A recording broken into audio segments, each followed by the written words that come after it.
I wanna go to the issue of Gachagua, Yes. and the tiff that is currently going on against his boss, Right. His Excellency the President. Yes. But I want to take you back to the street a little bit before we go in there, Right. And then we will talk about Raila and other things. Right.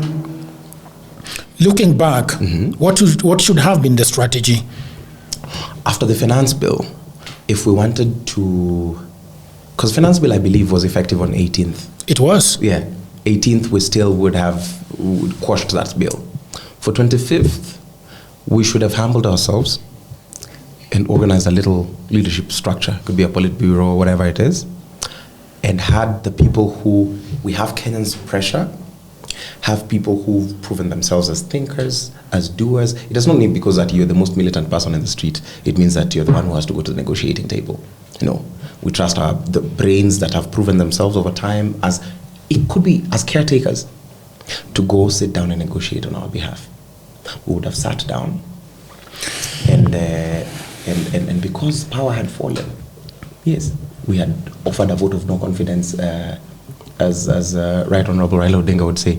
We offered a vote of no confidence in Parliament. We offered a vote of no confidence to the legislature. The status was there because we had offered a vote of no confidence in the government. We should have organized ourselves better and negotiated. We should have. It is a rather unpopular. I get it. But we should have. Yeah. So let's talk about Gachagua and his boss. And for me, I have got a lot of things to say about this. The first thing that happened in this country that is happening right now was between Jaramogi Oginga Odinga and Kenyatta. Right. When I am not sure about the specifics, but I think that they disagreed on how to run the country and how to package the country for the people. Right. I think in a nutshell. In a nutshell, because then Kenyatta goes ahead and they have this whole scheme. Yeah. And they want to divide the post of vice president into 7, having very, very many assistants. And Jaramogi looks at it and says, I will be earning wages without doing any work because my work has been delegated all over. And he says, future generations will judge me harshly. And then he offers his resignation. Yeah. During the campaigns, Yes. Ruto was supposed to pick a vice president. Yes. And according to what we are now seeing in the news, and that is Kavogo, the former governor of Kiambu, Right. saying that there was a vote that was put on the table about who is, the vice president, the current vice president, one of the candidates. Right. They were pushed out and told, well, we are at a standpoint, we have to vote. And then they decided to vote, and he's saying that the winner got more than 20 votes. He does not say Gachagua, he says got 3 votes. He does not tell us the winner.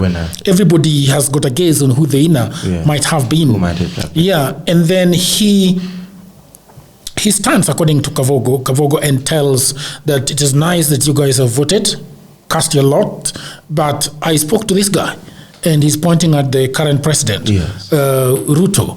So if he's gonna get somebody else, he's gonna look me in the eye and tell me now I have changed my mind. Yes. And we don't know whether they sort of talked in the shadows, Yes. and he decided to stick with him. Right.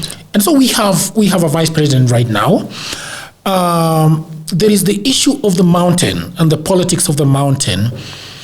My assumption, and once I've talked about what I think, I'm going to ask you about your speech Right. at the Bomas of Kenya. Yes. He chooses him to be his deputy. And then obviously I don't think he liked him as a deputy, but when they were campaigning, for lack of a better word, the vice president was a rabid dog in his own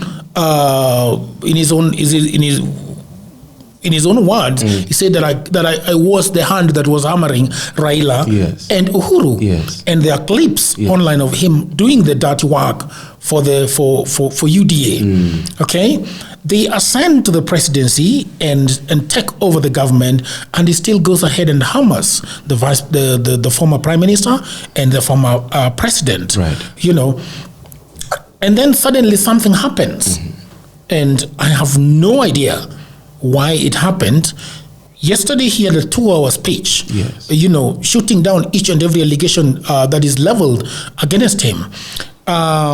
Before that, you are the Bombers of Kenya saying that Gachagua has to go. Yes. If you watch his speech yesterday, and how do you marry the two things that you Gachagua see? has to go. Yeah. Yes.